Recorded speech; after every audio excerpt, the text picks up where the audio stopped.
bi actualité yaakaar naa tey bi gën a fës wala ñi gën a fës bokk na ci coowal Azer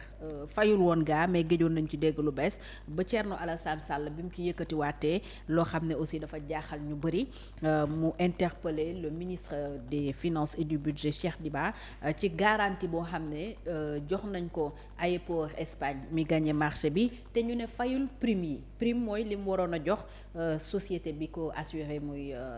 SNEC bi nga xam ne c'est une entreprise publique société publique la garantie boobu waroon na nekk en quelque sorte prime yi plutôt benn genre garantie ci Sénégal ndax tey bu ñu demoon ba marché bi am problème société d'assurance boobu moom moo war a fay li nga xam ne moom la entreprise bi am marché bi waroon fay donc bu fekkente ni am na faille déjà ci fayum prime boobu ça veut dire que marché bi contrat bi sax mun nañ ne valableul su société bii di Aéroport tey defoon njombe su boobaa Sénégal xëy na day yenu loxoom rek di yuuxu du am fu mu ko jooyee ak fu mu ko jàmbatee ban explication ngay jox tey situation bi député Thierno Alassane Sall yëkkati ba interpellé ci le ministre Cheikh Diba. Voilà merci Fatou mais xam nga du ma mën a ñëw directement ci loolu te ñëwuma ci nuyoo Adama Fall bi nga xam ne dafa. da ngay fay nuyoo voilà il faut ma fay ko nuyoo. di ko wax ni ñi ngi ñaan yàlla Moustapha Diakhaté effectivement génn ci fam ne parce que kenn yéene wug ko. mais nit aussi doo ko bëggee dimbali da nga koy wax dëgg te Adama Fall li mu wax nii doo koy seetaan depuis 1 an lii rek la Adama Fall di wax. Voilà lii rek lay wax c'est-à-dire il tire sur le régime de façon très aérienne générale il fixe sur les mêmes il se fixe sur les mêmes faits donc il y a rien de nouveau par rapport à ces développements donc finalement day mel ni benn argument passe-partout boo xamante ne moom lay ñëw di ko may Sénégalais yi mais revenant sur le cas précis de Moustapha Diakhaté xam nga man li ma gën a yitteel te la question qu'on devrait se poser mooy pourquoi les mêmes personnes depuis l'arrivée de Diomaye ñooy am problème ak yoon ci les mêmes faits kàddu gu ñaaw kàddu gu wérul alors man li may laaj mooy Moustapha Diakhaté en tant que agent di doyen di sage est-ce que amul yeneen kàddu yu gën a yiw yu gën a rafet yu gën a tegginewu ci atam surtout ak si expérience am mais ndaw ñi koy seetaan ba dina wax li mu bëgg a wax dina opposé wu te kenn du ko ñaawlu te kenn du ko woo man foofu laay xaar Adama Adouche Fall wax ko ak doyen Moustapha Diakhaté ne ko kat grand da ngay opposé wu Sénégal jàppuñ fi kenn pour opposé wu ñun ñaa ngi xëy di wax suba ak ngoon di wax lu leen neex pourquoi à chaque fois les mêmes personnes y compris Moustapha Diakhaté man du doon dama koy conseiller mooy at mi mu yor di personne âgée am expérience am ay sët ci dëkk bi du moom moo war a toog heure bu waxee ñu taf suñu gémmiñ daal di yóbbu tribunal foofu laa ko doon xaar mooy mu yaraat ay kàddoom et c'est désolant ci mag mu toll ni moom waroon a yar xale yi ci kàddu gu rafet moom la ñuy traîner tout le temps ci ay kàddu yoo xam ça fait polémique léegi nag moo bi mu utilisé du Adama Adouche Fall moo am qualité ne ndax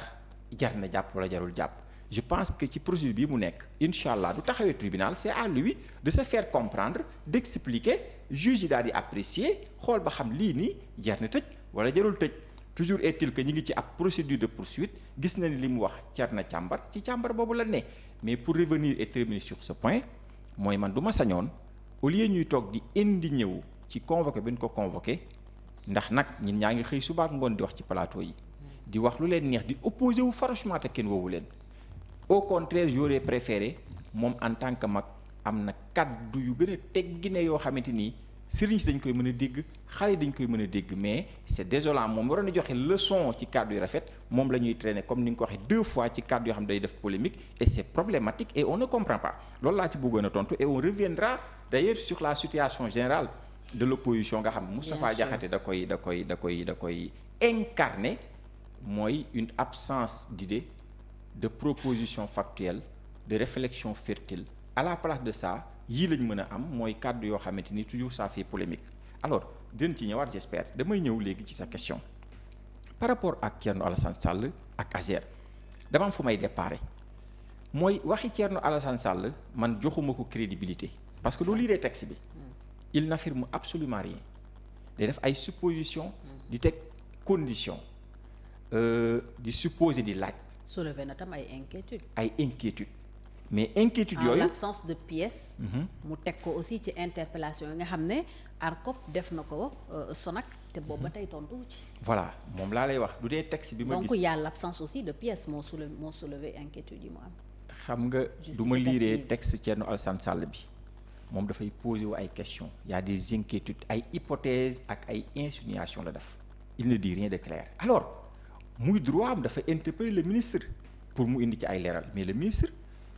si le besoin se fait sentir dina ci indi ay leeral kooku ministre moo ko indi ay leeral moo ci mën a indi ay leeral mais fi may waxee rek mooy problème mu Azer bi duñ ci dégloo Thierno dafa am lu muy wane lu tax ma ne ay waxam du ma ko gëm ba keroog ma gis leneen mooy dañ ne bërët Azer ñoom ñu créé un scandale inexistant forcé sénégalais yi scandale alors que benn scandale moo ci amoon fii laa ko waxee woon c'est avant nguuru Bassirou Diomaye Faye ñoom Thierno Alassane Sall ñoo jaawale woon scandale ak contentieux contractuel qui opposait des parties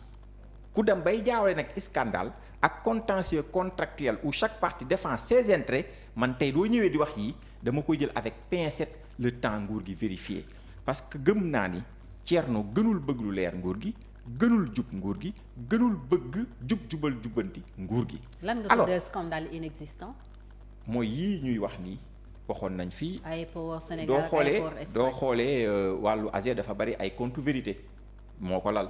Abbas Fall corrompu nañ ko 5 milliards ñoo ko fi waxoon ba léegi France daal di fi dem ñoo fi waxoon ni Jean-Michel Sène bi mu ñëwee dafa am nu mu def Aéroport Sénégal bu Espagne France on a démontré que ni benn scandale moo ci am mooy avant arrivée de Diomaye et que sax dañoo réparer scandale boobu moo waral tey Azer mën a électrifier ay 300 et 400 de villages alors ces mêmes contre-vérités qui se sont succédé sur le même problème Azer du ma ñëwaatee tey dégg beneen damay teey le temps ma gis lan mooy dëgg ji te lii nag mooy dëgg Azer dañu bëgg a forcer scandale nous sommes en face des gens qui veulent forcément créer un scandale hypothétique qui n'existe pas ou qui existe que dans leur tête Thierno ci loolu la ne à des fins politiciennes dañ ko koy nangul d'ailleurs parce que li may wax léegi rek ku amul foo jafandu pour opposer wu lu ne di nga ko jéem a tirer léegi nag li mu def lan la dafa poser wu ay questions il a interpellé le ministre. alors mais loolu nañ bàyyi noonu ba léegi Thierno indiwul benn preuve scandale de waxu fi dara ni scandale la Thierno dafa am lu mu gis nee na waaw jaaxal na ko mi ngi poser mais loolu c'est naturel donc nañu xaar alors pour bañ a génn ci champ boobu. day répondre toujours rek ci logique opposition bi quand je te résume l'opposition day wane lii Thierno Alassane Sall di dox xam nga Thierno opposition bi actuellement ñan la. Adama Adouche Fall am na ci place bu rëy mooy Thierno Alassane Sall la day wax 1 heure de temps doo comprendre li muy wax doo xam li muy wax il a des difficultés pour se faire comprendre alors kan la mooy Pape Djibril Fall moom ay anecdotes imaginaires d'une grande bizarrerie la bëgg a opposé woo. ñan la beneen groupe bi mooy Moustapha Diakhaté Adama Adouche Fall mi toog ak Omar Sow ñi nga xamante ni ñoom jàpp nañu opposition mooy xëy su booba ngoon di wax lu la leerul di wax ju ñaaw jaabante prison jaabante police jooy jéggalu génnaat mais loolu du opposition te loolu lañ fi gis actuellement alors ñooñu nag lu ñu indi jox ma ko man dama ciy teey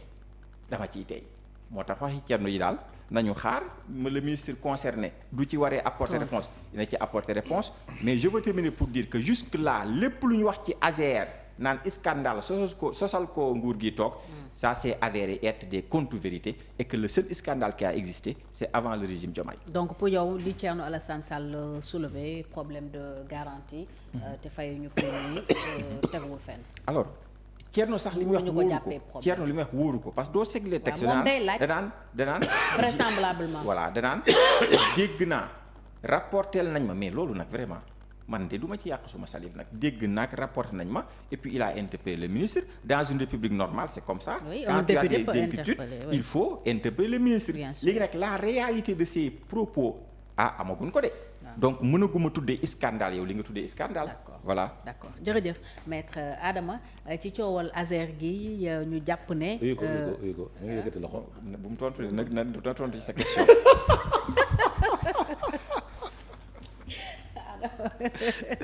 kon Adama tontu ci coowal Azer bi nee na bul tontu ci leen xam man nag yéen ñaar seen diggante xajuma ci. waaw xajuma ci de. non mais kaay ma wax la nag. maay géré bi mais seen diggante xajuma ci Nafi moo tax. waaw Nafi suñu jigéen Nafi suñu présentatrice. Nafi rek waaw Nafi suñu présentatrice. Nafi kese la. ak yow. amul leneen. non. amul leneen. kon baax na. non je salue son engagement. xam nga man Adama dafa am njariñ ci espace politique bi de mais dafa bëgg a yàq njariñam parce que quand il parle on l'écoute. Il sait argumenter. mais fi mu bëgg a jaar foofu mu laa baaxul. da nga koy kar doon na mu jaar c'est-à-dire pour warta boole boppam ci ñenn ñi. ñi nga xam ne dañuy xëy suba ak ngoon jàpp nañ ni buzz politique wax musiba. mais terewul dóor nga ma kuusaan. xam nañ ni mais damay accepté. xam nañ ni te dañoo muus xam nañ ni infraction yi ñuy visé. ay 3 mois 2 mois sursis foofu lañ ko bëgg a kal bëgg ci am buzz politique moo war